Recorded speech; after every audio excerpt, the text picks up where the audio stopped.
ক্ষুধার জ্বালা বড় জ্বালা, তখন আর ওই যে বলে যে ক্ষুধার রাজ্যে পৃথিবী গদ্যময়, পূর্ণিমার চাঁদ যেন ঝলসানো রুটি।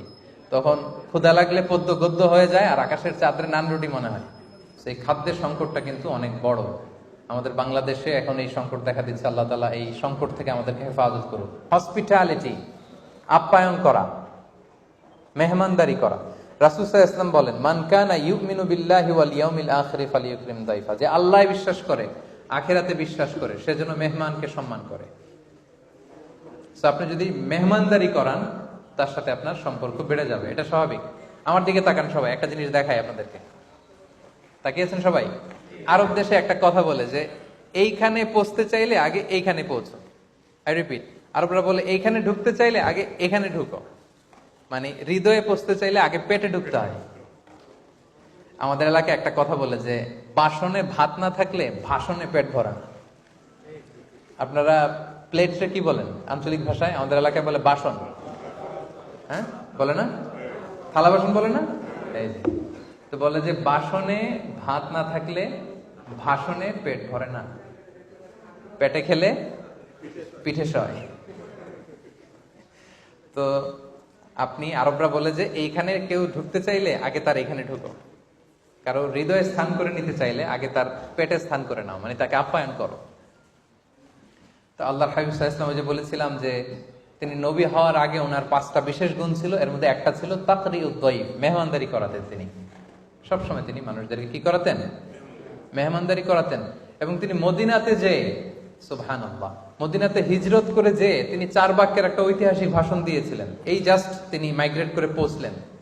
এখন তো এই ভাষণের মধ্যে ওনার মদিনাতে পৌঁছার পরে টেনশন কি ছিল? বাড়ি নাই, ঘর নাই, নিজের একটা ঘর করতে হবে, ক্যারিয়ারটা সাজাতে হবে, এটা সেটা না। উনি সেখানে যে বলেন আতঈমুত তাআম, মানুষকে খাবার খাওয়াও। সুবহানাল্লাহ।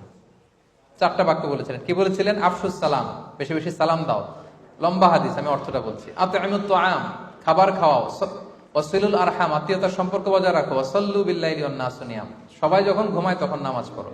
তার মানে 4টা কর্মসূচির একটা ছিল খাবার খাওয়াও। কি খাওয়াও? সবাই বলতে হবে, কি খাওয়াও? মদিনাতে যেই তিনি আগে দেখলেন যে খাদ্য সংকট দূর করতে হবে। আমি যেটার প্রেসিডেন্ট হব, যেই রাষ্ট্রের, ওই রাষ্ট্রে খাদ্য সংকট থাকতে পারবে না। খাদ্যকে সহজলভ্য করো, খাবার খাওয়াও। এখন এটা অনেক বড় ক্রাইসিস আমাদের বাংলাদেশে তো এখন চলতেছে, খাদ্যের সংকট। যে কোনো দেশের জন্য এটা অনেক বড় সংকট। ক্ষুধার জ্বালা বড় জ্বালা, তখন আর ওই যে বলে যে ক্ষুধার রাজ্যে পৃথিবী গদ্যময়, পূর্ণিমার চাঁদ যেন ঝলসানো রুটি। তখন ক্ষুধা লাগলে পদ্য গদ্য হয়ে যায় আর আকাশের চাঁদের নান রুটি মনে হয়, ঠিক কিনা? তো সম্মানিত শুধু এই জন্য খাদ্য সংকট দেখেন, আল্লাহ রাসূল সাল্লাল্লাহু আলাইহি ওয়াসাল্লাম মদিনাতে পৌঁছেই প্রথমে কোন সংকট দূর করতে বললেন?